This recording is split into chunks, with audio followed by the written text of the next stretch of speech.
नमस्ते, मेरा नाम सिद्धांत है और हम अपनी चुनावी यात्रा जो क्या हाल है यूपी के नाम से यूपी का हालचाल जानने निकली है, उसको लेकर हम आ चुके हैं अम्बेडकर नगर ज़िले में। अम्बेडकर नगर ज़िला जहाँ पे जिसका इतिहास कुछ नए ज़िलों में गिना जाता है। 95 में ये ज़िला जन्म लेता है, कुछ दिनों तक फिर अकबरपुर नाम पड़ता है, फिर बाद में नामकरण होता है, तो तमाम चीज़ें होती हैं। अब यहाँ पे वर्तमान सांसद हैं राकेश पांडे, सांसद है ना, रितेश पांडे सांसद हैं, और बसपा के दो विधायक जो जा चुके हैं सपा में जा चुके हैं, बसपा के दो विधायक। और गाहे बगाहे रितेश पांडे के बारे में भी खबरें उड़ती रहती हैं कि शायद वो भी अपनी पार्टी से खुश नहीं चल रहे हैं। तो ये तो छोटी मोटी बात हो गई। और अम्बेडकर नगर जाना जाता है एनटीपीसी टांडा के नाम से। यहाँ पे एनटीपीसी का नेशनल थर्मल पावर कॉरपोरेशन की प्रोडक्शन यूनिट है। यहाँ पे मखदूम शाह की दरगाह है, और यहाँ पे ये है तहसील तिराहा, जहाँ पे लोगों से हम बात करने जुटे हुए हैं। और आपका नाम क्या है दोस्त? देवांश हमारे साथ हैं, और हम देवांश से बातचीत शुरू करेंगे। और देवांश हम लोगों को बताएंगे कि चुनाव जब होंगे अभी से 3 महीने बाद, 2 महीने बाद, और अम्बेडकर नगर में चुनाव आयोग की गाड़ी आएगी, पुलिसकर्मी आएंगे पोलिंग करवाने, टीचर, सरकारी कर्मचारी लगेंगे इसमें, तो यहाँ के वोटरों के पास सबसे अधिक मुद्दे कौन से होंगे? किन मुद्दों पे यहाँ के वोटर वोट करने जाएंगे? आप वोट करते हैं देवांश? अभी नहीं सर, अभी नहीं करते वोट। कार्ड वार्ड बना कि नहीं? अभी नहीं बना, अभी कुछ नहीं बना। अभी हम 16.5 साल के हैं। 16.5 साल के हो? जी सर। अरे यार, काफ़ी यंग हो। जी सर। तो मतलब अब कार्ड वार्ड बनवाने की बारी अभी 1-1.5 साल दूर है। जी सर। अच्छा, बताओ गुरु, अम्बेडकर नगर के बारे में तुम को अच्छा क्या लगता है, बुरा क्या लगता है, करना क्या चाहते हो, क्या नहीं करना चाहते हो, देखना क्या चाहते हो यहाँ पे, और क्या किस चीज़ का वादा सुनते हो अखबार में, टीवी पे, व्हाट्सएप पे, जो यहाँ पे नहीं होता पूरा मिल रहा है? बताइए दोस्त। एक देखना ये चाहते हैं कि यहाँ पर जाम की बहुत बड़ी समस्या है। जाम की बहुत बड़ी समस्या है, और हमारे घर के आसपास जो नाली की व्यवस्था है ये ठीक नहीं है। ये अगर फ़ोन करिए कि आने ठीक करने के लिए, तो आते नहीं है ठीक करने। अच्छा। हाँ, और गंदगी फैली रहती है। हाँ। और कभी कभार 3 महीने 4 महीने में जो मच्छरों की सफाई के लिए छिड़काव किया जाता है वो किया जाता है, जबकि उसको महीने में 1.5 महीने में एक बार जरूर करना चाहिए। अच्छा। और एक तो पुलिस प्रशासन हमारे यहाँ का नहीं ठीक है। पुलिस प्रशासन ठीक नहीं है? जी सर। कहाँ है दोस्त? अरे बहुत परेशान करते हैं लोग इधर उधर। अरे दो, बिना डरे और बिना आराम से, बिना किसी परेशानी के बताओ कि पुलिस प्रशासन क्या परेशान करता है लोगों को, क्या दिक्कत पैदा करता है? तुम एक यंग आदमी हो और तुमको लगता है कि कुछ अगर शेयर करना चाहिए इस ज़िले के बारे में, तो उस हिसाब से बताओ दोस्त, बिना डरे। कुछ दिन पहले एक न्यूज़ निकला था कि वो कोई दरोगा साहब थे, वो कह रहे किसी छोड़ने के लिए थाने से, वो कह रहे थे कि बुलेट लेके आओ। बुलेट मांगे थे उसको रिहा करने के लिए। हाँ देखिए, बेवाना थाने की बात है, यहाँ की अम्बेडकर नगर में, क्या चाचा अम्बेडकर नगर के। और एक हुआ था कि पुलिस कस्टडी में एक युवक की मतलब मृत्यु हो गई थी। पुलिस प्रताड़ना से हुई थी, कैसे हुई थी, लेकिन पुलिस कस्टडी में उसकी मृत्यु हुई थी। किसकी बात, घटना कौन सी घटना है दोस्त? ये अपने हमारे अम्बेडकर नगर की है। एसओजी टीम ने यहाँ की आजमगढ़ जिले के पवई थाना क्षेत्र से जियाउद्दीन नामक युवक को उठा के यहाँ कोतवाली लॉकअप में इतना टॉर्चर किया था कि अगले दिन उसकी डेथ हो गई। उसका पोस्टमार्टम यहाँ जस्ट आपके पीछे पोस्टमार्टम हाउस है। मैंने खुद वीडियोग्राफी की थी उसकी, और जो है उसकी टॉर्चर से मौत हो गई थी। उस मामले में अम्बेडकर नगर MIM टीम और UP president MIM mister Shaukat Ali साहब ने नेता के लिए 2 मिनट बात कर यहाँ खड़े ये बताओ, घटना बता दो पहले, हम घटना जानना। FIR करवा के पूरी एसओजी टीम को निलंबित करवा दिया और 302 364 में मुकदमा दर्ज करवाया था। भाई साहब आप प्लीज़ डोंट डिस्टर्ब, प्लीज़ आप थोड़ा सा ड्रिंक किए हुए हैं, प्लीज़ थोड़ा सा आप। पूरी एसओजी टीम निलंबित हो गई, और जो है 302 और 364 में अपहरण और हत्या के तहत पूरी एसओजी टीम पे मुकदमा दर्ज हो गया। मुकदमा चल रहा है अभी भी। लड़के की मृतक की एज कितनी थी? Near about 45। मृतक का नाम जियाउद्दीन था। अच्छा। जी। टॉर्चर से मौत हुई थी। अच्छा, और क्या है पुलिस, यहाँ पे police and law and order पे आरोप क्या है जो सुनते रहते हो तुम दोस्त? और तो हमें यही कितना ही ख्याल आ रहा है अभी। ये सब घटना कितने दिन पुरानी है? अरे ज़्यादा 6 महीने के पहले है। 2 महीना हुआ, 6 महीने के अंदर लगभग 2 महीना पहले है ना। 2 महीने 2 महीने के अंदर ही घटना है ये सब? अच्छा, 2 महीने के अंदर इतना सब हो गया पुलिस का कि मतलब बोला कि बुलेट लेकर आओ। ये घटना कहाँ की है? बुलेट लेकर ये आओ? बेवाना थाने की है। अरे बहुत सारी चीज़ें हैं, अगर बताने लग जाऊं तो सुबह हो जाएगी। चलिए मान लीजिए सुबह होगी, अब बताइए। बहुत सारी चीज़ें हैं, हाँ। जैसे अंबेडकर नगर, जिसको मायावती ने एक ऐसा ज़िला बनाया था कि अगर शायद जो है अब तक बीएसपी गवर्नमेंट होती तो ये एक उत्तर प्रदेश के सर्वप्रथम ज़िलों में होता। यहाँ का जितना डेवलप है वो बीएसपी की देन है, मेडिकल कॉलेज, इंजीनियरिंग कॉलेज और भी तमाम चीज़ें। लेकिन बीएसपी गवर्नमेंट ने एक चीज़ यहाँ पे बहुत गलत की कि आज तक यहाँ बीएसपी के परिवहन मंत्री श्री रामअचल राजभर जी परिवहन मंत्री यहीं के रहते हुए भी रोडवेज नहीं बना सके। ये सबसे बड़ी, जिसके कारण यहाँ डेली जाम लगा रहता है। जिस टाइम बच्चों की छुट्टियाँ होती हैं पूरे शहर में आप जाम पाएंगे हर एक बहुत रिस्की होगा वो तो। बहुत रिस्की। और ये मेन रोड, जिस रोड से आप आए होंगे, अगर आप लखनऊ की तरफ से आए होंगे तो फैज़ाबाद रोड पे कोई बाईपास नहीं है कि कोई लिंक रोड हो। नहीं, हम आजमगढ़ की तरफ से आए हैं। अच्छा, तो आपको कोई रोड नहीं मिलेगा कि आप शहर में बिना घुसे वहाँ पहुँच जाओ। एक घटना भी और की है हमारे यहाँ, मतलब कि मंडी में एक व्यवसायी के बेटे की हत्या हो गई है।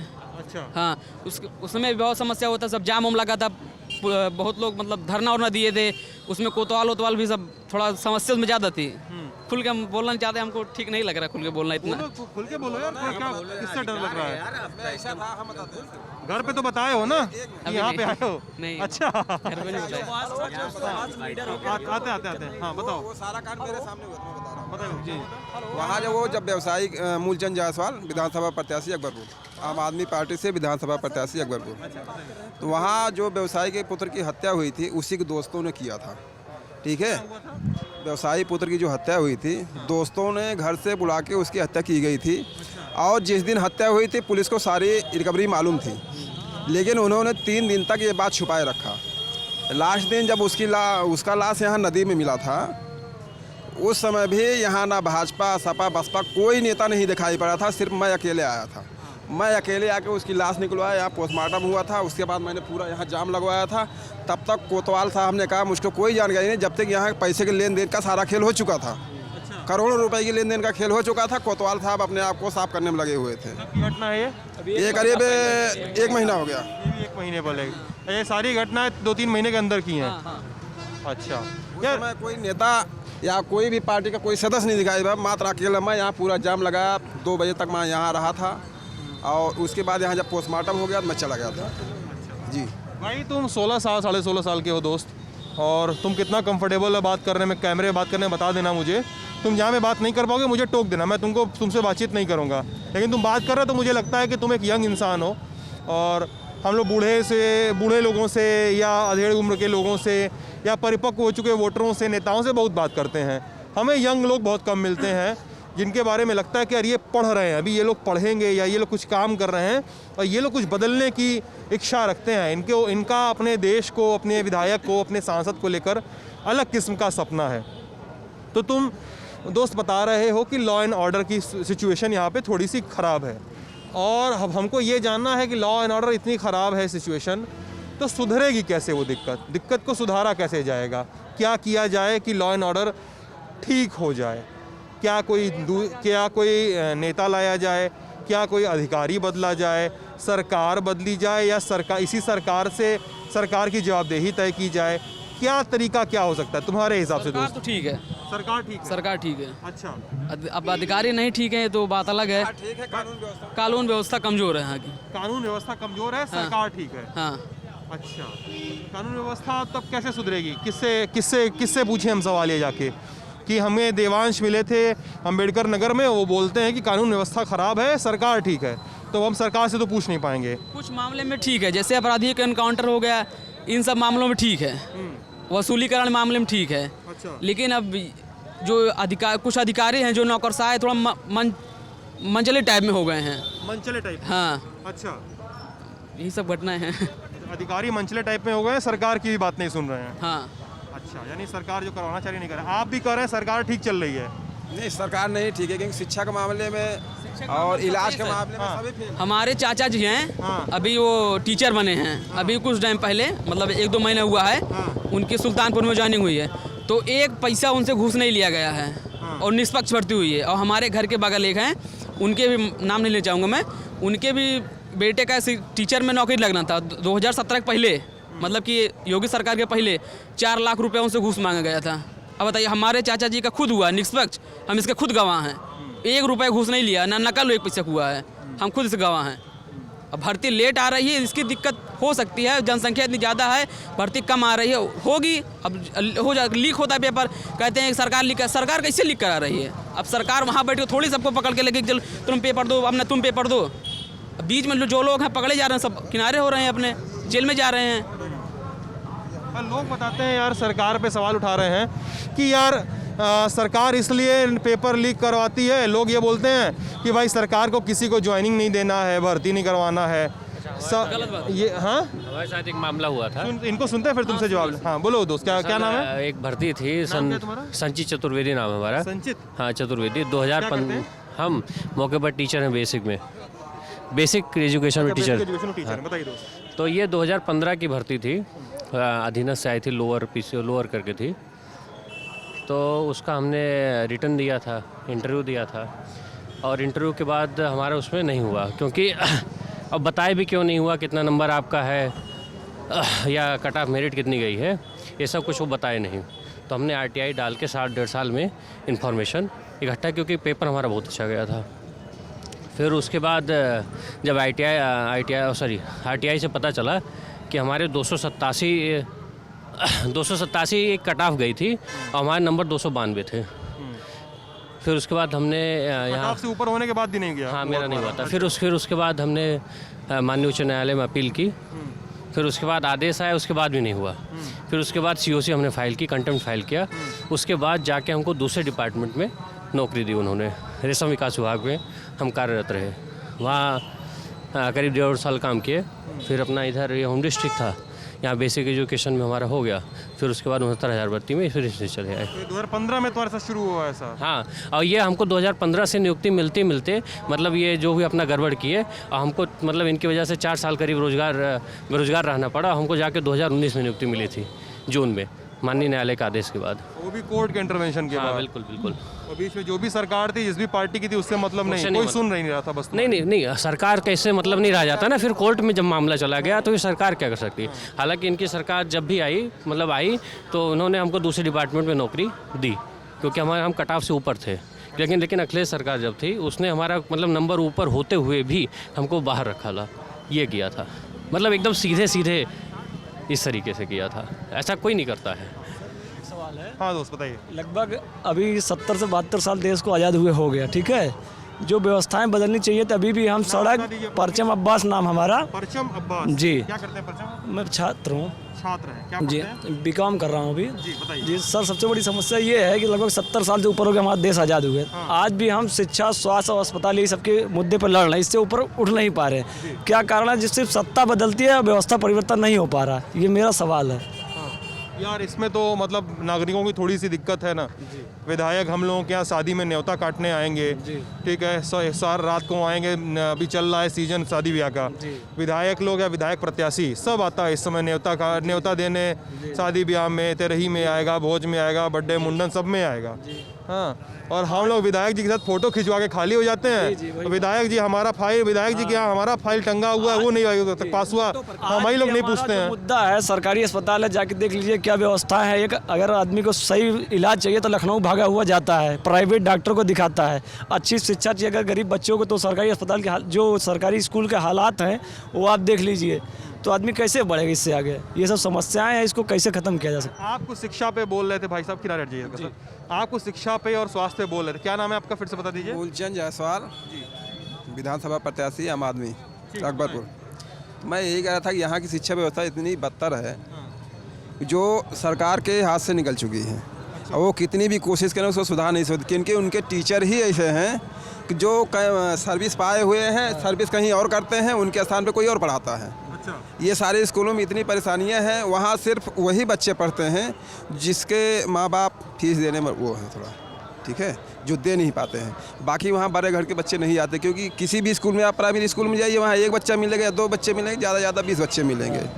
किसी भी स्कूल में प्राइमरी स्कूल में जाइए, आपको भीड़ की कोई ओस नहीं है।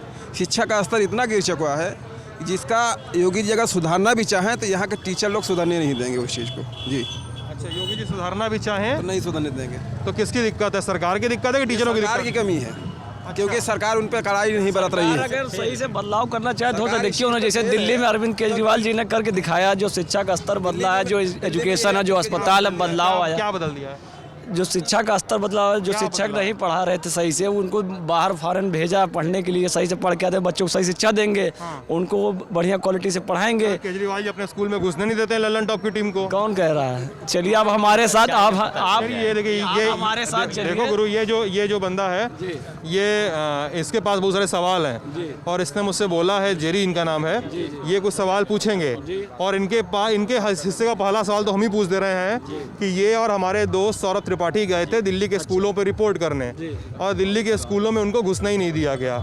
न जाने ऐसा क्या सच था कि जिसको दिखाया नहीं जा रहा है। नहीं देखिए, इसमें तो माननीय डिप्टी सीएम मनीष सिसोदिया जो शिक्षा मंत्री हैं दिल्ली के, वो पिछले सत्र में उत्तर प्रदेश में भी आए थे। वो मोहनलालगंज के एक प्राइमरी विद्यालय में जाना चाह रहे थे, वहाँ पूरी फोर्स लगा के उनको जाने नहीं दिया गया। क्यों? उत्तर प्रदेश के स्कूल में क्या दिक्कत थी? क्या करने जा रहे थे मनीष सिसोदिया? मनीष सिसोदिया यहाँ के विद्यालय को देखने जाना, खाली इस विद्यालय देखना चाहते थे, जाने नहीं दिया गया। क्यों नहीं जाने दिया गया? क्या दिक्कत थी? योगी जी को क्या समस्या थी कि स्कूल में जाने में क्या समस्या? कोई भी स्कूल में देखने जा सकता है। वो नहीं जाने दे रहे मनीष सिसोदिया जी, हम लोग को नहीं आने दे रहे अपने। हो सकता है आप अपना नंबर दीजिए, आप अपना हमको नंबर दे दीजिए, मैं और आपके साथ चलते हैं। आप चलिए, बिल्कुल चलेंगे, आपके साथ चलेंगे, क्यों नहीं? चलिए, नंबर दे रहा हूँ। थॉट अपना रहे हैं कि आपने नहीं घुसने दिया तो हम भी नहीं घुसने देंगे।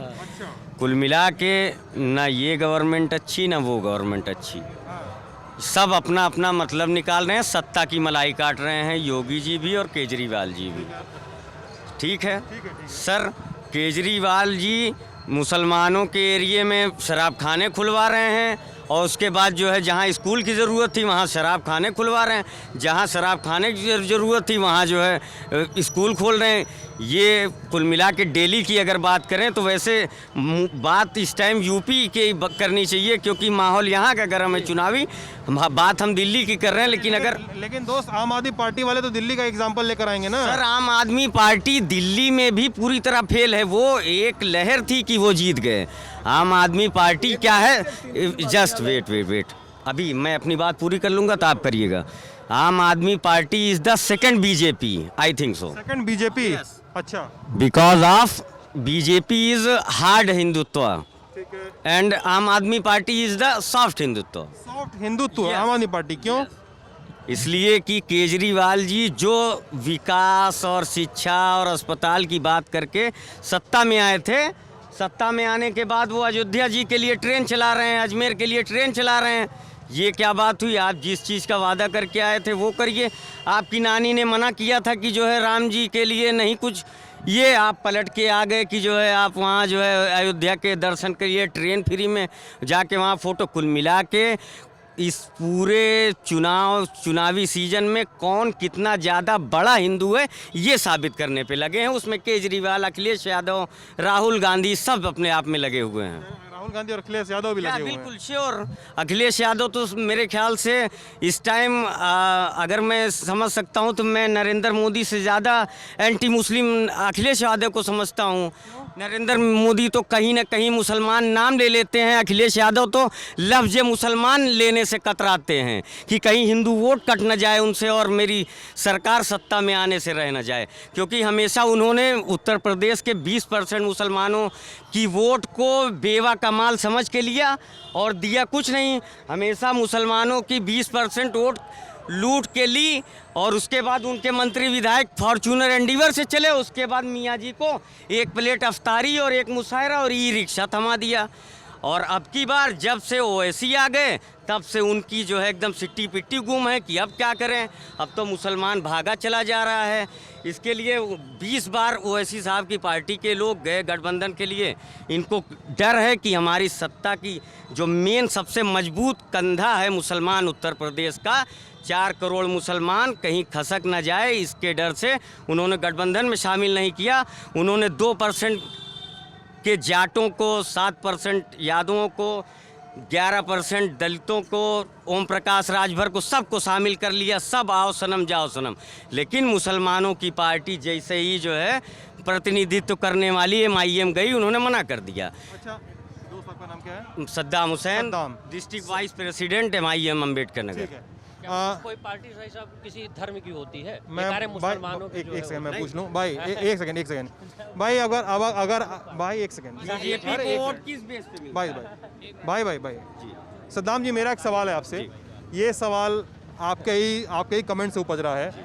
आप अरविंद केजरीवाल को सॉफ्ट हिंदुत्व, बीजेपी को हार्ड हिंदुत्व कह रहे हैं, मतलब वो एक धर्म विशेष की राजनीति कह रहे हैं। आपका कहने का मतलब ये है। बिल्कुल। यही आरोप MIM पे क्यों नहीं लगना चाहिए? क्योंकि वो मुस्लिमों की पॉलिटिक्स कर रही है, वो भी एक खास धर्म और समुदाय की पॉलिटिक्स कर रही है। सर, यही आरोप अगर MIM पे लगे तब आप क्या कहेंगे? मेरा ये सवाल है, बताइए। हिंदुस्तान में सर दलितों के बाद सबसे ज़्यादा जिस कम्युनिटी पे जुल्म हुआ वो है मुस्लिम।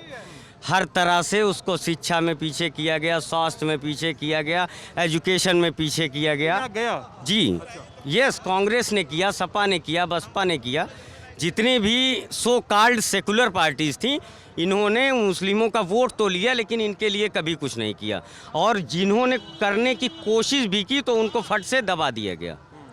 कहने का मतलब ये है सर कि अगर हम 20% यहाँ उत्तर प्रदेश में हैं तो हमारी एक, मेरे कहने का मतलब है सर, हर कम्युनिटी की अपनी एक वॉइस है, अपना एक नेता है, तो हमारा भी एक नेता होना चाहिए। जी सर। चलिए, MIM वाले ये बताएं, अब आप MIM से ही हैं, आप लोग लड़ेंगे ही यूपी में, चुनाव लड़ने ही वाले हैं। अकबरपुर विधानसभा सर। अकबरपुर विधानसभा। आप खुद भर रहे हैं क्या जी, पर्चा? मैं खुद आवेदन करूंगा सर। अच्छा, पर्चा टिकट सिंबल मिल गया है? नहीं सर, अभी फाइनल अभी हो सिंबल जाए वाली उधर लड़ाई से। तो होनी अभी बची है। राष्ट्रीय अध्यक्ष जी आज हमारे मेरठ आए हुए थे। हाँ जी CM कौन होगा आपका, CM कैंडिडेट? सर, जाहिर सी बात है CM कैंडिडेट जो हमारा होगा वो आप सबके सामने रखा जाएगा। चेहरा बीजेपी वाली बात कर रहे हो आप? ये बीजेपी वाले ये कहते हैं कि CM कैंडिडेट बताएंगे सर। फिर धीरे धीरे मैं देखिए बीजेपी वाले करते कि नहीं, ऐसे हर राज्य में वो लोग करते हैं कि नहीं कि हम CM कैंडिडेट की चुनाव के बाद बताते हैं। असम में तो उन्होंने सर, CM अगर बदल हम दिया। अकेले लड़ेंगे तो जाहिर सी बात है हमारे यहाँ जो सबसे मजबूत नेता होगा वो CM कैंडिडेट होगा। और मैं जानना चाहता हूँ, आप ये मुझे बताइए। सर, तमाम बड़े चेहरे हैं। हमारे state president mister Shaukat Ali साहब हैं और आसिम वकार साहब हैं और बहुत बड़े बड़े चेहरे हैं। तमाम हमारे साथ पवन राव अम्बेडकर जी हैं और भी बहुत सारे, अतीक अहमद का पूरा परिवार है और भी तमाम बहुत बड़े बड़े चेहरे हैं हमारे यहाँ। जी चलिए, सवाल आपसे है। हाँ, आपने उनसे अभी पूछा कि CM कैंडिडेट कौन है, तो नाम है आपका? दानिश अजीज़। पहली बात तो जनता नहीं चुनती है, जनता अपने विधायक को चुनती है और वो विधायक जाके CM डिसाइड करते हैं कि who will be the CM।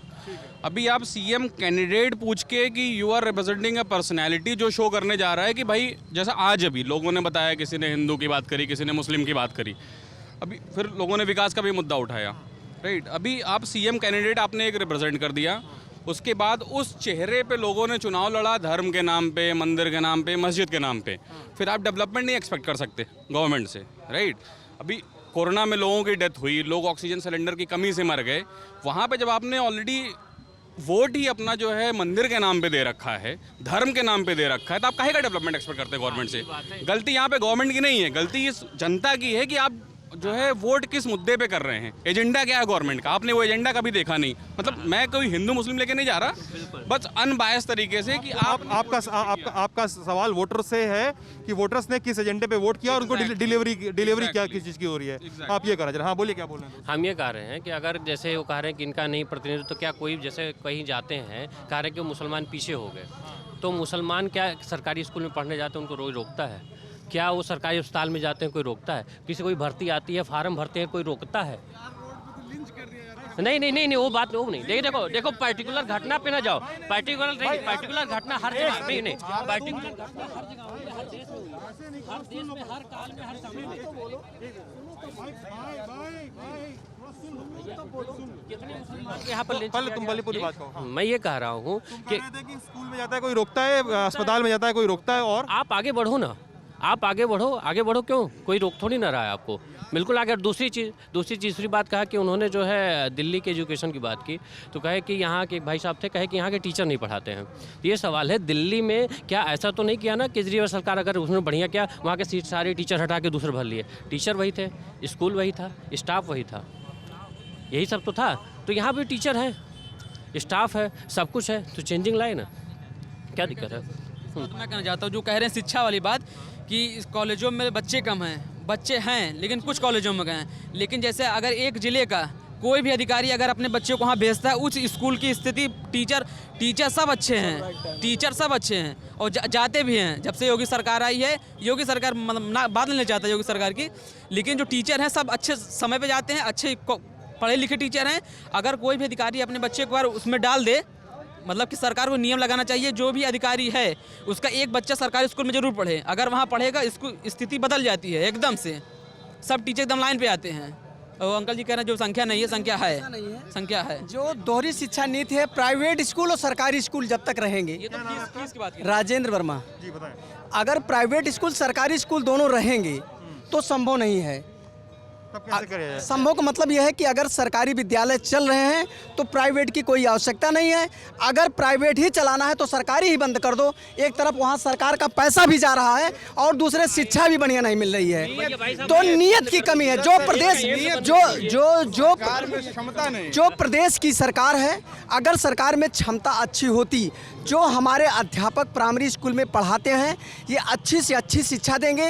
पहले प्राइवेट स्कूल नहीं हुआ करते थे, इन्हीं सरकारी विद्यालय के मास्टरों के पढ़ाए हुए बच्चे IAS PCS होते थे और अब भी होंगे। लेकिन सरकार की जब नीयत सही होगी तो ही सरकारी विद्यालय डेवलप करेंगे। सरकार की नीयत ही नहीं सही है। ठीक है भाई साहब। राजेंद्र जी, शिक्षा का मॉडल क्या है तब बताइए, सही शिक्षा मॉडल क्या है? उत्तर प्रदेश का क्या होना चाहिए? उत्तर प्रदेश का शिक्षा का मॉडल ये होना चाहिए कि अगर रिक्शावान का बेटा है उसको अच्छी शिक्षा कैसे मिलेगी। जो अभी प्राइमरी स्कूल में व्यवस्था है, सरकार की व्यवस्था, मास्टर का कोई दोष नहीं है। सरकार चाहती ही नहीं है कि गरीब का बेटा IAS PCS इंजीनियर बने। सरकार की ही सोच नहीं है। जब सरकार की सोच होगी कि ठेला चलाने वाले का बेटा, मजदूरी करने वाला का बेटा, राजगीर का बेटा, ड्राइवर का बेटा, ये भी IAS PCS बने। अगर सरकार जब तक इस पे अपनी अच्छी नीयत साफ करके नहीं काम करेगी तब तक संभव नहीं है। जब बड़े लोगों के बेटों के लिए अच्छे अच्छे स्कूल हैं, गरीब के बेटों के लिए स्कूल में कौन पूछने जाएगा। हमारे यहाँ एक VT ब्लॉक में सोनामा विद्यालय है जिसमें एक मैडम जी अध्यापिका हैं, पैसा सरकारी खजाने से लेती हैं। उनके पिताजी का बगल में प्राइवेट स्कूल है और उस स्कूल से बच्चों को ले जा करके अपने पिताजी के प्राइवेट स्कूल में लड़कों को कन्वर्ट कर रही हैं, जबकि उनकी रोजी रोटी उस प्राइमरी स्कूल के से चल रहा है, उस विद्यालय से चल रहा है। उन मैडम को ऐसा नहीं करना चाहिए। क्या बोल रहे थे आप स्कूल के बारे में? सर मैं भी एक बेसिक में टीचर हूँ। बेसिक टीचर हैं आप। अभी यहाँ पे लोग बोल रहे थे कि सरकार जैसी भी है लेकिन टीचर अपना काम नहीं कर रहे हैं, बच्चे पढ़ते रहे हैं। यहाँ पे भी किसी ने कहा है सरकार की नीयत भाई सुन, यहाँ पे किसी ने कहा था और ये कह रहे थे कि सरकार की भी कमी है और ग्रास रूट लेवल पे भी कमी है। पहले क्या था उसका, तो मैं भी वैसे एक सरकारी स्कूल में ही पढ़ा हूँ शुरू से, और मतलब स्कूलिंग मेरी सरकारी स्कूल में ही हुई है। अभी जो फ़िलहाल जो अभी की स्थिति है काफ़ी कुछ बदल गया है, क्योंकि सारा KBS मॉडल फॉलो हो रहा है। अब प्रेरणा लक्ष्य आ गया है, दक्षता आ गई है, टारगेट बेस हो गया है कि इस बच्चे को ये चीज़ें आई कि नहीं आई। जो बेसिक लक्ष्य है, बेसिक टारगेट है, उनका नाम लिखना है। अगर उनको नहीं आया तो उनको क्रॉस का निशान लगाना है। उसके बाद पहले ट्रेनिंग की व्यवस्था नहीं थी, आजकल इतनी ट्रेनिंग हम लोगों की हो रही है, ऑनलाइन ट्रेनिंग, ऑफलाइन ट्रेनिंग, ठीक, महानिदेशक जी सर के आदेश से। और रेमेडियल टीचिंग, कोई भी बच्चा अगर विद्यालय नहीं आ रहा है तो उनका हाउस होल्ड सर्वे होगा, उसके बाद फिर उनको लाया जाएगा, उनको रेमेडियल टीचिंग दी जाएगी, फिर उसके बाद उनका एडमिशन होगा। काफ़ी कुछ बदला है। जहाँ अच्छा, शिक्षा- टाइम- भैया, आप भाई शिक्षा साहब, एक व्यवस्था मिनट, पे- समय लगता है थोड़ा ना, जैसे चीज़ों को बदलने में थोड़ा समय लगता है। अभी जाके देखिए धीरे धीरे व्यवस्थाएं बदल रही हैं। काया मिशन कायाकल्प उत्तर प्रदेश में चल रहा है, जिसके साथ बेसिक जो चीज़ें हैं वो सारी चीज़ें प्रोवाइड उनको की जा रही है, लेकिन थोड़ा टाइम लगता कि है। इतनी दिक्कत है और ये बेसिक शिक्षा बेसिक शिक्षा में है, टीचर हैं ये, और ये बता रहे हैं कि ट्रेनिंग हो रही है, ऑनलाइन ऑफलाइन ट्रेनिंग हो रही है, और ये बता रहे हैं कि लक्ष्य दिया जा रहा है, टारगेट दिया जा रहा है। अब बताइए, प्रदेश में जो सरकार आती है सिर्फ उसको स्कूल को या शिक्षा व्यवस्था को, स्वास्थ्य व्यवस्था को, लाइन ऑर्डर को, जिस चीज़ को भी जैसे भाई साहब कह रहे समय लगता है। भाजपा कार्यालय बनवाने में 1 साल में इतना जबरदस्त कार्यालय बन जाता है। हमारे यहाँ संसद भवन है, लेकिन सेंट्रल विस्टा बनाया जा रहा है। गरीब का बच्चा वो पढ़ने के लिए मिड डे मील पे कीड़े मिल रहे हैं। अगर आप जैसा पत्रकार, निष्पक्ष पत्रकार उसके लिए पत्रकारिता से वो दिखाता है तो उसके ऊपर से FIR हो जाता है। एक अभी देख लीजिए टेनी जी का लड़का जो कहते हैं कि दूर से दूरबीन से नहीं दिखता, दूरबीन से यहाँ गुंडे नहीं दिखते, बगल में खड़ा रहता है। और अभी यहाँ पे देखा है कि ABP पत्रकार के उसको धमकी दे रहा था। तो मैं कह रहा हूँ नीयत की कमी है, क्योंकि जब सरकार में गुंडे बैठे हो तो सरकार चलेगी कैसे, क्योंकि सरकार में नीयत की कमी है। और भाई साहब ने जो कहा कि क्या नाम है ट्रेनिंग हो रही है, तो ये सर जुमले जो है ना, आपने सुना होगा जुमला बहुत प्रचलित हुआ 7 वर्षों में, तो ये प्रचलित है और ये ट्रेनिंग सिर्फ कागजों में चलाई जा रही है। कोरोना में लाशें तैर रही थी। अभी एक रिपोर्ट आई है, आपने देखा होगा सोशल मीडिया पे, तो उसमें पूछा गया था, एक सांसद जी ने पूछा कि कितनी मौतें हुई। सांसद विधायक जी ने, मैं रात में ही देखा हूँ, तो विधानसभा सत्र में, तो उन्होंने कहा एक भी मौतें नहीं है। कुत्ते नोच रहे थे। इलाहाबाद में सिर्फ वहाँ पर आपको श्री राम वाली जो एक चादर मिलती है मरने के बाद उड़ाई जाती, कफन जिसे बोलते हैं, वो घाटों पर लगी हुई थी। आप और हम यहाँ पर जितने भी होंगे, एक आध को छोड़ दीजिए, हर ना कोई व्यवस्था में लगा था कि भाई। मेरा नाम सुल्तान आलम है जी, मैं आम आदमी पार्टी से रिलेट करता हूँ। और जी सर, ठीक है। आप सुल्तान भाई साहब ने एक बात कहा था, मैं उसको दे दूं मुसलमान पे, क्योंकि हालांकि मैं मुसलमान से मतलब नहीं रखता, लेकिन एक बार कह दूं इनकी बातों में, क्योंकि इन्होंने, इसलिए कह दूंगा कि आपको समझा दूं। आप जो कह रहे हैं कि यहाँ पर, आप जो कह रहे हैं, नहीं, आप जो कहा तो उसका उत्तर दे दूं। इस दौर में सिर्फ देखिए, ये हिंदू मुसलमान, सिख ईसाई, यही हो रहा है। काम पे नहीं हो रहा, नाम बदल दिया जाएगा। नाम बदलने से तुरंत वो लंदन हो जाता है ना, जैसे दीनदयाल नाम बदला लंदन हो गया। कह रहे हैं दलितों को तो मंदिरों में प्रवेश किया नहीं जा रहा है उनका, और कह रहे हैं आपको रोका नहीं जा रहा है। मैं नहीं कह रहा हूँ, आप देख रहे होंगे कि दलितों को मंदिरों में नहीं जाना दिया है। अरे आप देखिए भाई साहब, आप देखिए, सामने हनुमान जी का मंदिर है, कौन सा ऐसा दलित जो आते रुका के, एक दलित पूरे हमारे लाख के करीब आबादी हमारे जिले के यहाँ, तो वही बात। और दूसरी बात नहीं, मैं बता देता हूँ। और आपने कहा लिंच कर दिया जाता है। अरे आपने तो आप 3 तलाक पे बराबरी की बात करते हैं। आप अगर अपना छोड़ देते हैं, मान लीजिए आपका नाम भाई साहब 1 मिनट नाम बता दीजिए। सुनिए भाई साहब 1 मिनट, समाज भैया बहुत बड़ी चीज है। समाज नहीं, सुनिए नहीं, आप सुनिए नहीं, सुनिए समाज, सुनिए समाज। सर इन्होंने कहा कौन से दलित को, यहाँ पर बताओ। मैंने कहा कि इन्होंने कहा कौन से ऐसे दलित को जिसको मंदिर में प्रवेश नहीं। सर ये डेट देख लीजिए, अंजलि अंबेडकर को मैंने ये ट्वीट मेरे जिले की है, मूर्ति छूने को लेकर दलित युवक की पिटाई, पीड़ित पिता ने लगाई थानाध्यक्ष जहांगीरगंज से न्याय की गुहार। प्रमाणित सर प्रमाणित कौन करेगा? प्रमाणित सर यूट्यूब नहीं है राजनीति, तो हमारा आपका द्वेष है। मैं कह रहा हूँ भाई साहब, हमारा आपका द्वेष है। आप हमको थप्पड़ मारे, हम मुसलमान थप्पड़ मारा, तभी के कौन जवाब? अगर इस बात से कोई इनकार कर दे, मैं कह रहा हूँ कि हमारा आपका हमारा आपका ऐसे है।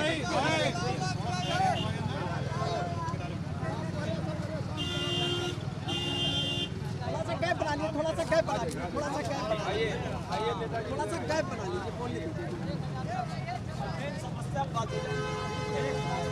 समस्याओं पे आइए। समस्या ये भी है, समस्या ये है भाई, समस्या तो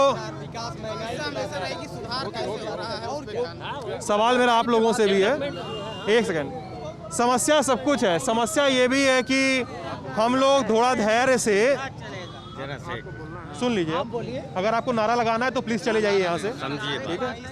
अच्छा, समस्या ये है कि आप लोग बात नहीं सुनते हैं। समस्या ये है कि आप लोग बहुत जल्दी पर्सनल हो जाते हैं, ठीक है। समस्या ये नहीं है कि आप मेरे लिए कोई समस्या नहीं कि मैं यहाँ से बस बंद करके चला जाऊँ, ठीक है। मुझे 1 सेकंड लगता है सोचने में, मैं इनको इशारा करूँगा, वो कैमरा बंद होगा, मेरा माइक बंद होगा, मेरी गाड़ी खड़ी है, मैं चला जाऊँगा अपने होटल। मैं यहाँ पे आपके बुलावे से तो आया नहीं हूँ, ठीक है। मैं खुद आया कि मैं अम्बेडकर नगर के लोगों से मिलूँ, और आप कैमरे पर एक ख़राब एग्जाम्पल पेश करेंगे, एक दूसरे पर लांछन लगा के, बहस में चिल्लाकर, तो मेरे जाने का ही व्यवस्था कर देंगे आप लोग इतने से भर से, और ये भी व्यवस्था कर देंगे कि मैं वीडियो डिलीट मरवा दूंगा, या अपलोड भी नहीं होगा, क्योंकि मुझे बात करनी है, हल्ला बस ना हो, ठीक है। चलिए, अच्छा, अब नहीं, मुद्दा सब कुछ है दोस्त, सब कुछ है। सुनिए सुनिए सुनिए भाई सुनिए, अब सुनिए, मैं बात को फिर से शुरू कर रहा हूँ जहाँ पे मुझे लगता है बात करनी चाहिए। आइए आगे आइए, इनको आगे आने दीजिए। अब आप बोल के चले जाइएगा सर, क्योंकि मुझे लग रहा है कि आप लगातार तो बिना हम बोले ही चले जाएं बाबू। बता दीजिए, क्योंकि आप बहुत चिल्ला रहे हैं। भैया मैं चिल्ला नहीं रहा हूँ बाबू। मेरा भाई कौन है आपका? बाबू मेरा नाम रवीश शुक्ला है मेरे भैया। जी, क्या करते हैं आप रवीश जी? भैया मैं तो पेशे से अधिवक्ता हूँ और समाज सेवा राजनीति करता हूँ। समाज में किस पार्टी की राजनीति करते हैं? मैं पार्टी की राजनीति नहीं करता हूँ, समाज में समाज सेवा करता हूँ, कोई राजनीति नहीं। अच्छा जी ठीक है, क्या कहना चाह रहे थे? इतना देर से आप चिल्ला रहे थे तो। मैं चिल्ला नहीं रहा था, आपने कहा कि लोग पर्सनल हो जाते हैं। 30-32 साल से जब से ये सपा बसपा भाजपा की सरकारें आई हैं, यही बीज ही बो रही, तो ये वही पीढ़ी है, देख लीजिए सबका चेहरा। तो वही 30-32 साल से जो बीज बोया गया है, बस वही सब उपज है, वही दिख रहा है आपको, तो इससे घबराइए मत। 32 साल से, और 30-32 साल पहले जो पार्टी की सरकार थी वो कांग्रेस की थी, और आप कांग्रेस के नेता हैं या नेतागिरी कर रहे हैं, ये आप बताएंगे नहीं कैमरे पे? नहीं देखिए, कांग्रेस की नेतागिरी तो हर कोई जो अच्छा होगा करना चाहेगा, जिसको। अरे आप हैं कि नहीं ये तो बताइए भाई, मैंने आपसे क्या कहा? मैंने क्या कहा आपसे कि आप नेतागिरी नहीं करते? आप से अधिवक्ता हूँ, मैंने कहा ना, मैं एडवोकेट हूँ। मैं आपको रवीश जी, आप 15 सेकंड की बात पे 3 बार पलट रहे हैं। पहली बार कहे नेता है, पहली बार कहे नेता नहीं है, राजनीति करता है कि नहीं? पैसे से राजनीति, देखिए मैंने फिर कहा मैं पैसे से अधिवक्ता हूँ, मैं आपको अपना कार्ड दिखा दूँ, ठीक है। मैं कहाँ कह रहा हूँ कि आप अधिवक्ता नहीं है, आप मुझे कहीं जोड़ रहे हैं। लेकिन अगर राजनीति कर रहे हैं किसी पार्टी की, किसी पार्टी का प्रचार करते हैं, कार्यकर्ता हैं, तो छुपाने की क्या जरूरत है? कोई कहीं छिपाएंगे? हाँ, कोई पार्टी, कोई भी आदमी यदि यहाँ सही बात करेगा तो मैं उसका साथ दे दूंगा कि भैया ये आदमी सही बोल रहा है, सही के लिए लड़ रहा है। जैसे सुन लीजिए, आपने कांग्रेस की बात कही, तो हमने कांग्रेस के लिए 1-2 शब्द मैं कह दूं। कांग्रेस की बात आपने कहा ना, कांग्रेस से मेरे खानदान में 2 लोग विधायक रहे, मेरे खानदान में, मेरे परिवार में नहीं। एक थे भगवती शुक्ला और दूसरे जियाराम शुक्ला, उनके सुपुत्र। 4-5 बार विधायक रहे, बाप बेटे मिला के दोनों लोग। और यहाँ उनके पास 0 भूमि है, 0 मतलब लहसुन गाड़ने के लिए भूमि। ये है कांग्रेस की राजनीति करने वाले लोग। यहाँ कोई जानता है कि एक को धुर है? दोनों बाप बेटे विधायक थे? नहीं है। और कहीं तो होगा। अरे यार, तो वहीं बता दो ना कहाँ है, जब सब प्रूफ है कि और कहीं नहीं है। तो भाई हो सकता नहीं मिला उनको, हो सकता है भैया लंदन में हो। अब आप लोग सही कह रहे हैं। अरे सुनिए, अरे सुनिए, विधानसभा के अरे निवासी सुनिए, वहाँ खेत बाड़ी ऐसा नहीं है, ऐसा देखिए, कांग्रेस में आपके जो रिश्तेदार हैं, उनके जैसे विधायक भी हैं। कांग्रेस में प्रमोद तिवारी भी हैं, जानते हैं? वो भी हैं। उनको इस इलाके में उनके बारे में कहानियाँ चलती हैं। उनके पास ज़मीन है, आपके पिताजी के आपके घर में जो रिश्तेदार हैं, उनके पास लहसुन गाड़ने तक का ज़मीन नहीं है। तो गुरु, ऐसे एग्जाम्पल तो थोड़ा गड़बड़ा जाएगा ना। सुनिए, कहने का मतलब उन लोगों ने, कांग्रेस के लोगों ने भ्रष्टाचार किया ही नहीं। लोग कहते हैं ये लड़ाई हम नहीं है। अरे जब जिसके पास धन ही नहीं, वो क्या लड़ाई लड़ेगा भाई? जिसके पास भ्रष्टाचार के नहीं कर पाया है, धन नहीं कमाया है, वो कैसे करेगा राजनीति? एकदम ईमानदार मामला था, बहुत ईमानदारी, बहुत हरिश्चंद्र का दूसरा रूप, ये समझिए। दिल्ली से सरकार से चले गए वो लोग, ऐसे दिल्ली में सरकार बदल गई थी, आम आदमी पार्टी आ गई। क्यों? जब लोग कहे कि कॉमनवेल्थ में घोटाला हुआ। जैसे मैं आपको एक एग्जांपल दूं, मैं जैसे यहाँ जितने लोग हैं, या आपको भी, यदि आपको रोज अमृत ही पिलाऊं, तो एक दिन आप अमृत से भी उब जाएंगे, कहेंगे यार आज थोड़ा सा दूसरी चीज। अमृत पी रहे थे, ठीक है। तो ये ह्यूमन टेंडेंसी है, आदमी जो है कुछ न कुछ चेंज करना चाहता है। 15 साल बहुत होता है दिल्ली में, कम समय होता है दिल्ली में कंटिन्यू। मुख्यमंत्री को हरवा दिया। मैं सुबह 7 अरे प्रधानमंत्री तक हार गए इस देश में यार। पब्लिक लोकतंत्र में क्या मुख्यमंत्री की बात क्या करते हैं आप? मैंने कहा नहीं, अमृत जो अमृत को प्राप्त होता है पब्लिक उससे भी उब जाती है। जी जी। तो भाई सुल्तान, अब देखो, अब मैं तुमसे जो हम लोग बातचीत हो रही थी, मैं उसको कैरी कर रहा हूँ, ठीक है, मैं उसको कैरी कर रहा हूँ आगे। तुमने कहा कि तुम आम आदमी पार्टी के कार्यकर्ता हो, तुमने कहा कि तुम दलितों को मंदिर में घुसने नहीं दिया जाता है, तुमने कहा लिंचिंग की जा रही है, ठीक है। अपनी बात को संयमित तरीके से रखो कि मैं उसको आगे लेके जा सकूं। बिल्कुल, मैं आम आदमी पार्टी का एक संयमित कार्यकर्ता हूं, और इसलिए मैं आपको बता दूं, जब आपने आम आदमी पार्टी का वो तो जैसे भाई साहब ने कहा दलितों को मंदिर में नहीं घुसने दिया। हाँ, वही करो। जो इन्होंने कहा कि मुसलमानों को सरकारी अस्पताल में, मैं कहाँ कह रहा हूँ कि सरकारी अस्पताल में रोका जा रहा है, मैं तो ये कह रहा हूँ कि हमको आगे बढ़ने नहीं दिया जा रहा है। आपकी मानसिकता से साहब, आपकी मानसिकता नहीं, सरकार की मानसिकता, आपकी मानसिकता। वही सरकार की मानसिकता, क्योंकि जो इनका जो पक्ष है ये अपना पक्ष पर्सनली व्यक्तित्व कर रहे हैं। ये तो जैसे मैं आम आदमी पार्टी का रख रहा हूँ, ये MIM का रख रहे हैं, वो कांग्रेस का रखे, तो ये इंडिविजुअली भाजपा का रख रहे हैं, RSS का रख रहे हैं। तो मैं इसीलिए इनको बताना चाहता हूँ कि जैसे मैं बोल रहा हूँ तो 4 आदमी दबा लेंगे। हमको यही भाई साहब यहाँ नहीं दबा पा रहे हैं क्योंकि इनकी संख्या शायद कम हो, इन्हें बोलने में क्षमता कम हो, या मैं दहाड़ रहा हूँ इसलिए होगा। अपनी बात बताओ, मैं तीसरी बता तो रहा हूँ भाई साहब, यही तो मसला है जी। मुद्दा आपने कहा उनकी सरकार, कहा ना जी भाई, कहा भाई साहब, तुम भी इसी प्रदेश के बाशिंदे हो, सरकार तुम्हारी भी है, हो जी, भले तुमने उस पार्टी को वोट न किया हो, सरकार वो तुम्हारी भी है। सरकार हमारी तो हमारे प्रधानमंत्री, वो सरकार तुम्हारी भी है जी। वो सरकार जितनी इनकी है, वो सरकार उतनी तुम्हारी है, इसीलिए वो संवैधानिक पद है। इसीलिए वहाँ पे बैठा, सुन लो गुरु, वहाँ पर बैठा हुआ आदमी, वहाँ पर बैठा हुआ आदमी जो है ना, वहाँ पर बैठा आदमी वो हमारा मुख्यमंत्री है। बिल्कुल, वो भाजपा का नेता बाद में है, पहले उसके नाम के आगे मुख्यमंत्री लिखा जाएगा। वो हमारे वोट के प्रति, हमारे टैक्स के पैसे के प्रति जवाबदेह है। वही भले ही सर ये बात हम 50 बार ये सुन रहे हैं। आपने कहा उनकी सरकार, इसलिए मैंने कहा कि आपको करेक्ट कर दूं। आप क्या कह रहे थे बताइए। मैं ये कह रहा हूँ कि कोई भी ऐसा कह रहे कि हम आगे कह रहे हैं कि आगे बढ़ने से रोका जाए, लेकिन कभी बता नहीं पाते रोका कहाँ जा रहा है। कभी ये नहीं बता पाते कि रोका कहाँ जा रहा है, कहाँ रोका जा रहा है। हमें नहीं लगता कि कहीं पर भी इनको रोका जा रहा है। जी, हम भी टीचर हैं गुरु। हमसे टीचर लोग मिलते हैं ना, तो लोग कहते हैं कि यूपी में टीचरों को कोविड में खटाया जा रहा है, उनको ड्यूटी लगाई जा रही है। कोविड में जब वैक्सीन लगवाई जाती है तो उनकी ड्यूटी वहाँ लगवा दी जाती है कि भाई गिनती करो, ये करो, वो करो। जब इलेक्शन होता है तब उनको लगवाया जाता है। अभी पंचायत चुनाव हुए थे 4-5 महीने पहले, बुरी व्यवस्था थी, मतलब लोग बाहर मर रहे थे, और मतदान केंद्रों का सीन तुमको भी याद होगा। 700-750 का नंबर भी सामने आता है कि इतने टीचर मारे गए। बिल्कुल मारे गए। इतना ज़्यादा सवाल है यूपी के शिक्षा सिस्टम पे, एजुकेशन सिस्टम पे इतने सारे सवाल उठते हैं दोस्त, और तुम कह रहे हो कि यूपी का शिक्षा सिस्टम जो है पहले से बहुत बेहतर हुआ है। क्वालिटी ऑफ एजुकेशन की बात कर रहे हो, ठीक है। मैं ये कह रहा हूँ, चलो पूरे सिस्टम की बात करो। सिस्टम हम बता रहे हैं, जैसे क्या बीच में 2 साल कोरोना काल रहा, ऐसा नहीं सरकार काम नहीं कर रही है, सरकार मिशन कायाकल्प चला रही है। मैंने कहा कि सरकार काम नहीं कर रही, मैंने कहा कि शिक्षकों पे ज्यादा लोड है, मैं ये बात कर रहा हूँ। लोड है, बिल्कुल लोड है। जैसे भाई वैक्सीनेशन में ड्यूटी लग जाती है, चुनाव में ड्यूटी लग जाती है, तो क्या करेंगे? सरकार है, सरकार ड्यूटी लगाती है, ड्यूटी तो करना करेंगे ही ना भाई। ड्यूटी है वहाँ पे किसको लगना चाहिए? वहाँ पे तो भाई किसी हेल्थ केयर ऑफिशियल को रखना चाहिए कि टीचरों को लगाना चाहिए? वहाँ पे चुनाव वगैरह में काफी ज्यादा लोगों की जरूरत होती है। बताओ, कोविड में किसकी लगानी चाहिए ड्यूटी? किसी हेल्थ केयर ऑफिशियल की लगानी चाहिए कि वहाँ पे किसी टीचर की लगानी चाहिए? हेल्थ केयर ऑफिस, मतलब हेल्थ केयर की लगानी चाहिए। टीचर वहाँ सिर्फ काउंटिंग के लिए, सपोर्टिंग उनको स्टाफ के तरीके एक होते हैं। महामारी आई तो इसकी वजह से थोड़ा सा, महामारी है नाम ही इसका महामारी है, तो फिर क्या किया जाए, थोड़ा सा तो दिक्कत प्रॉब्लम सबको होगी। क्या बोल रहे हैं भाई क्या बोल रहे हो?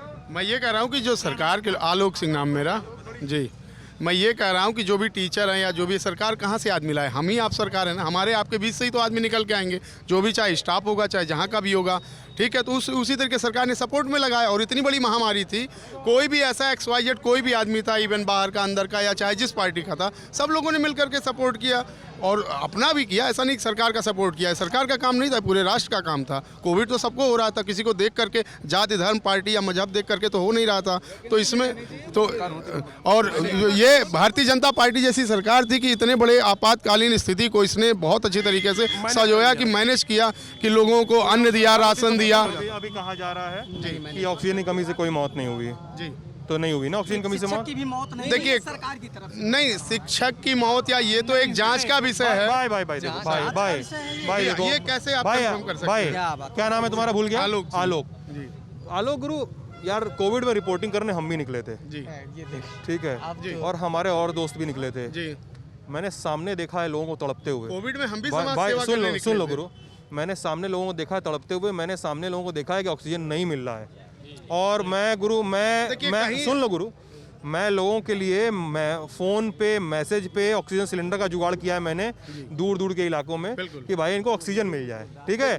और कई केसेस में ऑक्सीजन नहीं मिला है, कंसंट्रेटर नहीं मिला है, लोग मर गए। भैया मैं बताओ मैं बता रहा हूँ, आप इसी जिले में सुनो। इसी जिले में महामाया राजकीय आपका मेडिकल कॉलेज है, 109 वेंटिलेटर है। सपा सरकार चली गई, भाजपा भी सरकार जा रही है, 114 वेंटिलेटर आज भी मृत पड़े हुए हैं, वो आज तक चालू ही नहीं हुए, ये भी सरकार नहीं चला सकी। ये व्यवस्था है। सर अगर अंबेडकर नगर डिस्ट्रिक्ट में महामाया मेडिकल कॉलेज नहीं होता, डिस्ट्रिक्ट हॉस्पिटल नहीं होता, तो हो सकता कि यहाँ अंबेडकर नगर में लाशों की गिनती गिनने में भी टाइम नहीं लगती कि कितने लाशें गई यहाँ से। आज भाजपा सरकार की देन है जो कि वैक्सीनेशन इंडिया लेवल पे टॉप क्लास पे चल रहा है, अंतर्राष्ट्रीय लेवल पे चल रहा है नंबर 1 का, जो कि वैक्सीनेशन हुआ, मेडिसिन हुआ, स्वास्थ्य विभाग की जितनी भी आवश्यकताएं थी उन्होंने भाजपा सरकार में पूर्ण हुई। और जो शुरू में थोड़ी सी जो दिक्कतें आई, रेयर स्टाफ रेयर केसेस थे।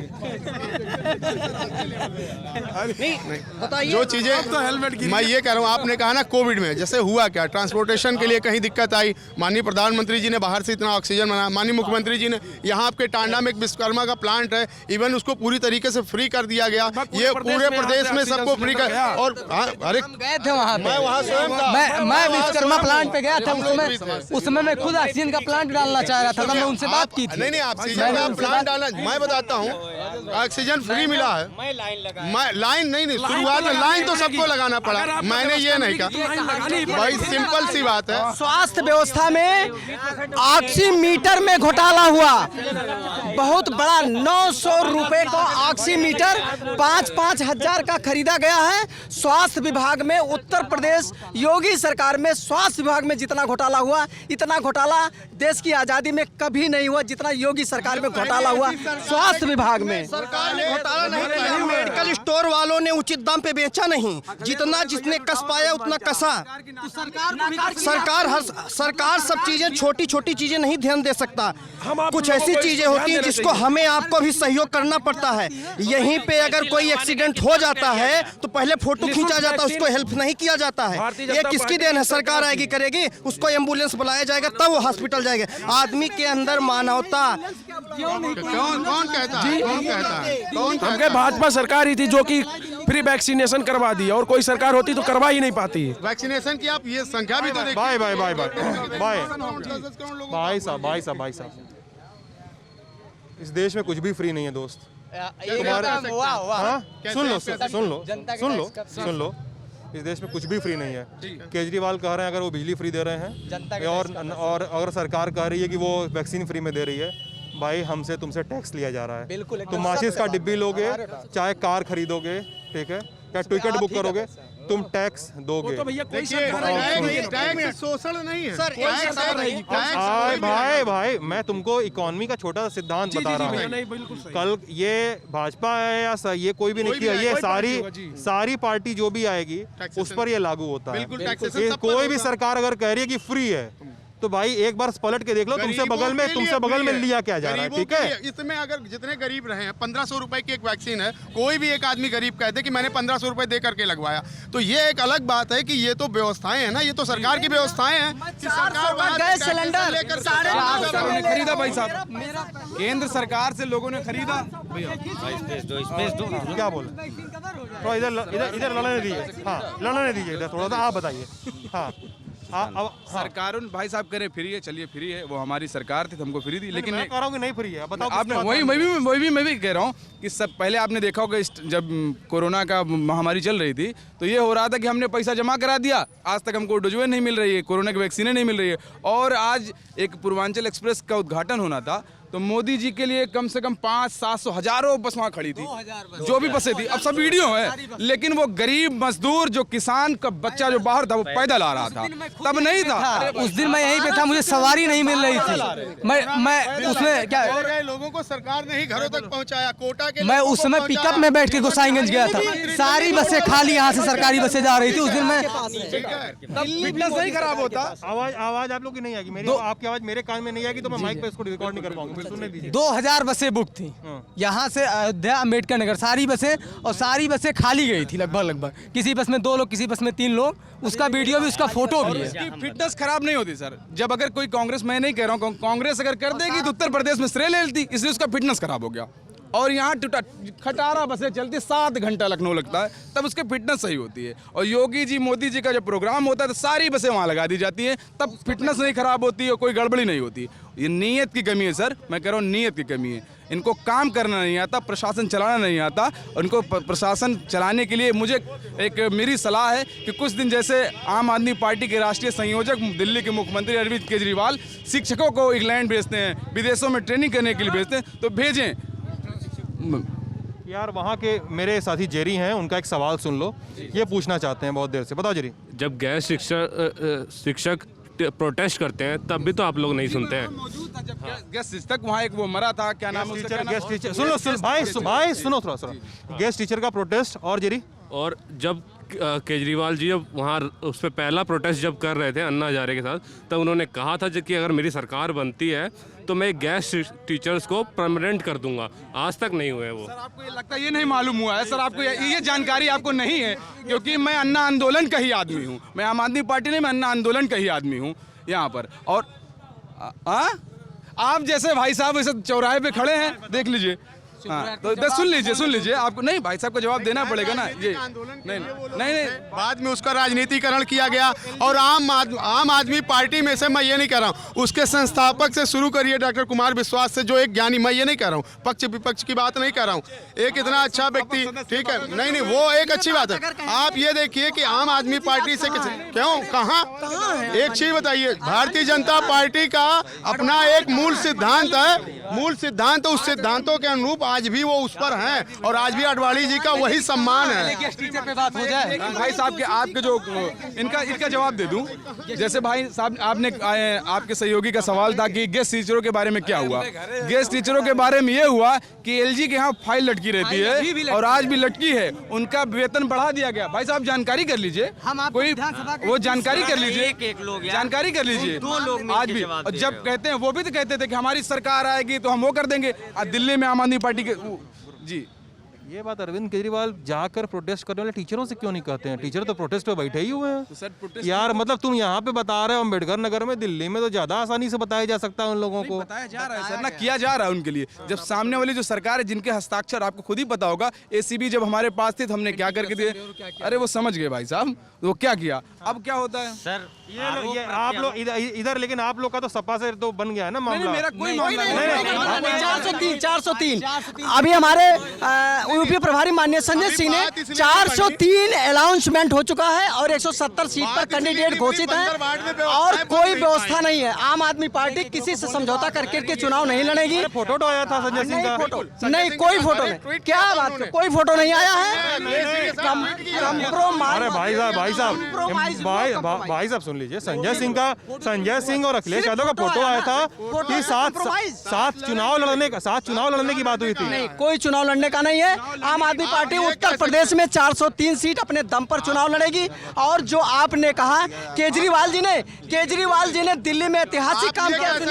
आप ये कह सकते हैं, शहीद हुआ है, आप परिवार को 1 करोड़ आप ये कह सकते हैं कि अखिलेश भैया से और माननीय केजरीवाल जी से मामला नहीं सेट हुआ, और वो बाबा की आंधी को देखे इसलिए वो तुरंत ड्रॉबैक हो गए। आप ये कह सकते हैं। बाबा जी की जो बात कर रहे हैं, दलित बेटी की लाश को न देने वाले बाबा जी, वो उत्तर प्रदेश को संभाल ही नहीं पा रहे हैं।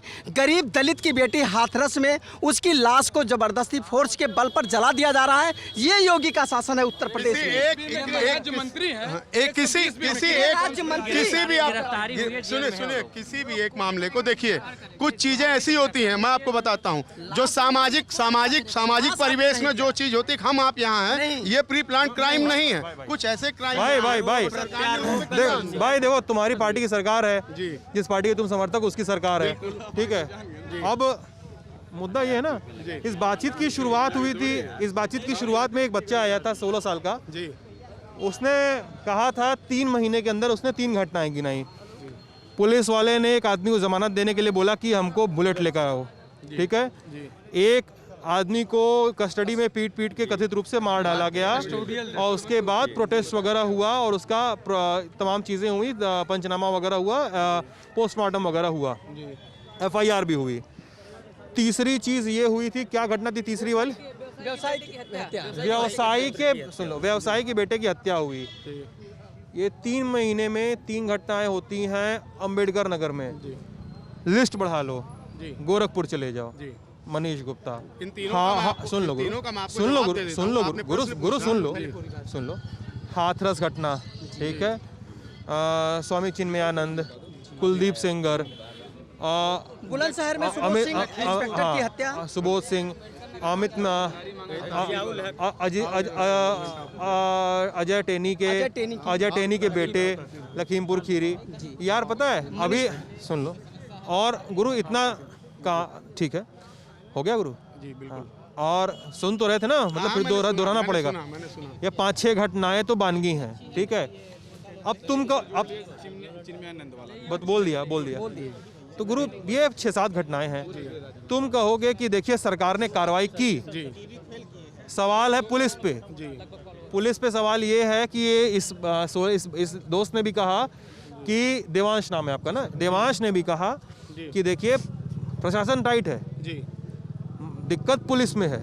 उन्होंने कहा अफसरशाही में दिक्कत है, अफसरशाही मंचली है, उन्होंने ये कहा है, ठीक है। और सरकार की कार्रवाई, पुलिस की कार्रवाई बहुत ढीले तरीके से, बहुत लचर तरीके से हो रही है, ये कहा जाता है। इस ऐसे आरोप लगते हैं। इस सरकार के अलावा कोई भी सरकार रही हो, चाहे वो सपा की रही हो, चाहे वो बसपा की रही हो, इससे ज़्यादा एक्टिव पुलिस या इससे ज़्यादा जो है सरकार के मामले में या किसी भी मामलों में जितनी तेज पुलिस हस्तक्षेप करती है, जितनी तेज एक्शन लेती है, कोई और सरकार हो तो बताइए। ये इस सरकार में आप ये देखिए, जितने बड़े बड़े माफिया थे, अगर आप ये देख सकते हैं, पूरे सरकार में कोई एक दंगे नहीं हुए पूरे 5 वर्ष भर में। आप एक चीज़ देखिए, मैं बताता हूँ, रुकिए। क्या था कासगंज, क्या था चंदन हत्याकांड हुई, कासगंज दंगा क्या था? आप आलोक जी, आप होमवर्क करिए। कासगंज दंगा हुआ योगी सरकार बनते ही, चंदन की हत्या हुई, उसमें चंदन के परिवार को ना अभी तक मुआवजा मिला, ना उसके परिवार को नौकरी मिली। कैसे आप बचाव कर रहे हैं? खैर, मैं बहुत देश की टिप्पणियों में सर, मैं अपने ज़िले की बात, आप आए हैं अम्बेडकर नगर को कवरेज करने के लिए।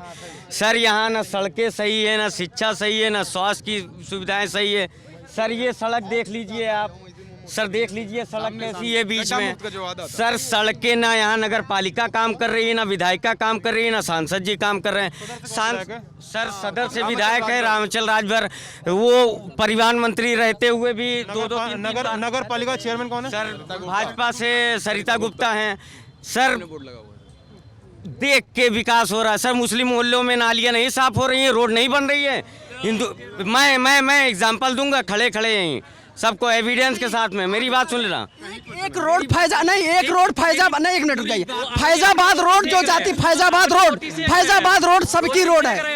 रुक जाइए। फैजाबाद रोड एक रोड ऐसी जो अयोध्या को जाती है, वो रोड भाई साहब अयोध्या रोड। शिक्षा चाहिए आप बताइए ना, आपको कौन सी शिक्षा चाहिए ये बताइए आप ना।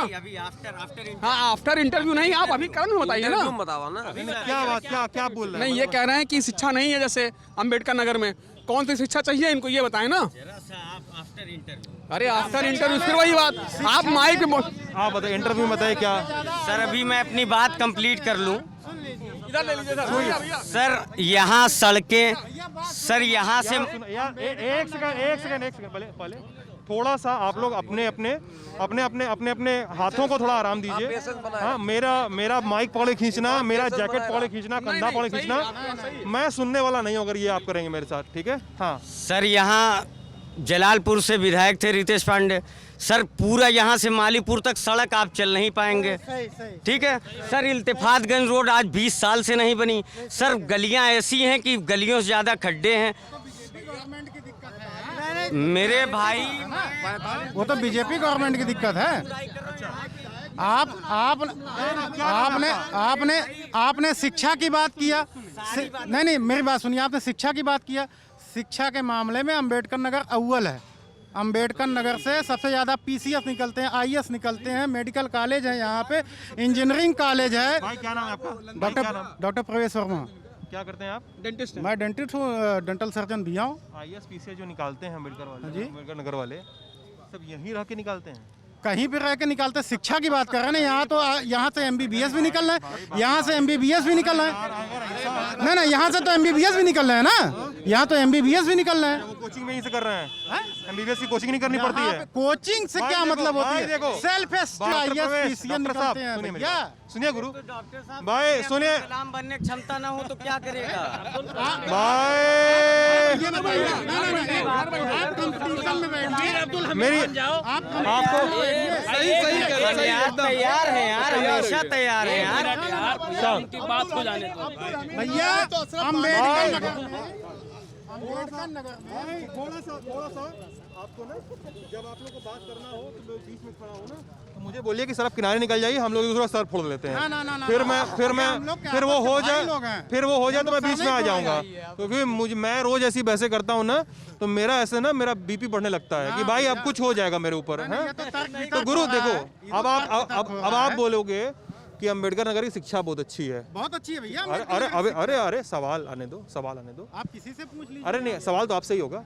गुरु, मेरे लिए शिक्षा वही अच्छी है कि लड़कों के या छात्राओं के जो नेट के एग्ज़ाम हैं, पीसीएस के एग्ज़ाम हैं, पीसीएस जे के एग्ज़ाम हैं, सुन लीजिए, आईआईटी हो गया, पीएमटी हो गया, में नीट पीजी ये सब हो गया, और सिविल सर्विसेज के एग्ज़ाम हो गए, तमाम भर्तियां हो गई।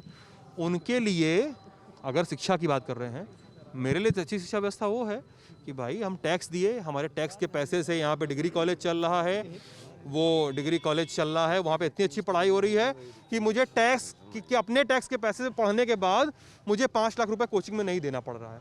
मैं कॉलेज से पढ़ के निकला कि भाई मेरा इसके बाद सिलेक्शन हो गया, और मैं यहाँ पे 3 साल खपाने के बाद मैं 1 लाख 2 लाख रुपए की कोचिंग करूँ, हर महीने 15,000 का कमरा खरीद लूँ, उतना पैसा अलग से खर्चा करूँ, फिर मैं आईएएस का एग्ज़ाम भरूँगा।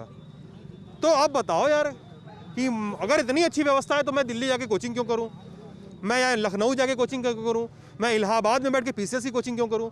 मेरी शिक्षा व्यवस्था तो इतनी अच्छी होनी चाहिए ना कि मैं यहाँ बैठ के कर रहा हूँ तो मैं यहाँ से निकल जाऊँ, और मेरा रेट जो है, अगर मैं क्लेम कर रहा हूँ तो मेरा रेट 100 में से 1-2 का नहीं होना चाहिए, ये सक्सेस रेट 100 में से कम 60% का होना चाहिए। दोस्त आप बताओ, इस पैमाने पर बताओ कि क्या शिक्षा व्यवस्था अच्छी है?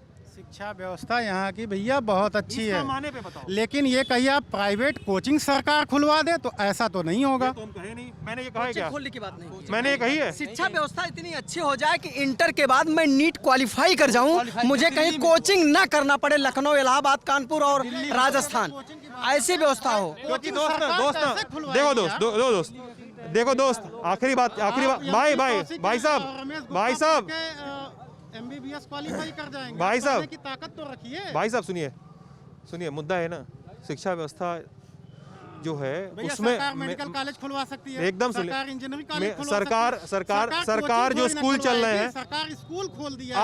आप पूरी बहस को डिरेल कर रहे हैं, मैं आपसे बात नहीं कर पाऊंगा। आपको आखिरी बार मैं बोल रहा हूँ, मेरी बात सुन लीजिए। मैंने ये नहीं कहा कि सरकार कोचिंग खुलवाए, मैं ये कह रहा हूँ कि स्कूलों कॉलेजों में अच्छी पढ़ाई हो, कि जो कोचिंग है, कोचिंग में ज़्यादा फीस जो ली जाती है, आपने पता नहीं मेडिकल की कोचिंग की है कि नहीं, मुझे नहीं पता, लेकिन कोचिंग में मेडिकल की कोचिंग में या आईटी की कोचिंग में फ़ीस ली जाती है, वो इतनी ज़्यादा फीस है कि इस देश का हर बच्चा डॉक्टर या इंजीनियर, आईएएस, आईपीएस बनने का सपना नहीं देखता है, उसको पता है कि मेरे स्कूल में अच्छी पढ़ाई नहीं होती और वहाँ जाके फीस नहीं दे पाएंगे। मुझे ये चाहिए कि सरकार ये करे कि उसके पैसे पे चल रही स्कूल कॉलेज में अच्छी पढ़ाई हो, अलग से कोचिंग न पढ़ाई जाए। मैं ये चाहता हूँ सबके शिक्षा सुलभ होनी चाहिए, सरकार कोई भी हो। आप मीडिया से हैं, नहीं आप मीडिया से हैं, अगर आपका कोई सवाल है या कोई प्रश्न है तो आप सरकार तक पहुंचाइए, ठीक है? हाँ बिल्कुल पहुंचाइए।